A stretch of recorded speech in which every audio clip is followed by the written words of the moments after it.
Hello and welcome back. In this episode we're going to have a go at making some large impressive doorways, like this one that you can see here. And the idea is to make just the one frame, which can then house several different doors. You know, so that it can be repurposed for a couple of different encounters. And as always, you can find a link to the PDF file for these down in the description. So let's get started. Okay then, the first thing we'll need to do is take one of the wall patterns and glue that to some corrugated card, or similar. And we can actually make these in two different sizes.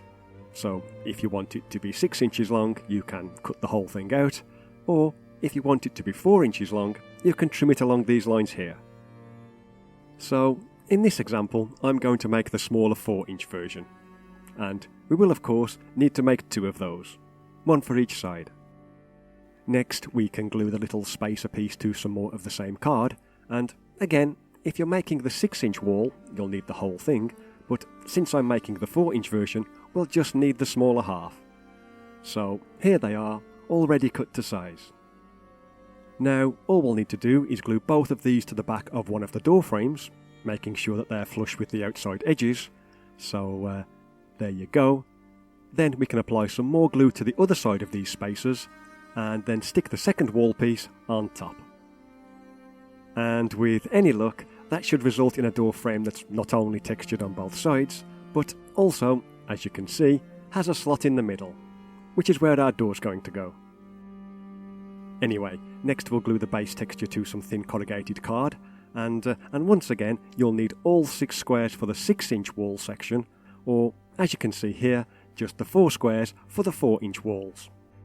Then we can apply some hot glue to the bottom of the wall piece, but only in the areas where there's 3 layers of cardboard.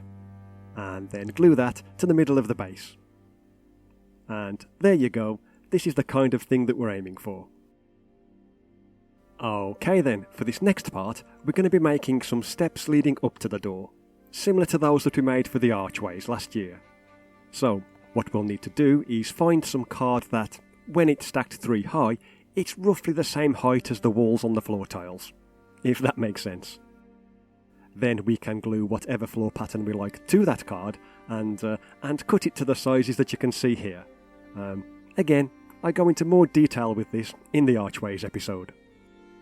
Anyway, we can then glue these one on top of the other, just using a regular glue stick, and here's 2 that I've made off camera, just to save a bit of time. Okay, now, it's a bit hard to see on screen, but I've also marked a faint pencil line 1/4 of an inch in from the edge of the top step, and I'm going to be using that as a guide for where the base needs to go. So here I am applying some glue to that area, and also to the underside of the base, and then sticking the 2 pieces together. And we'll then just need to do the exact same thing for the other set of steps. And there you have it.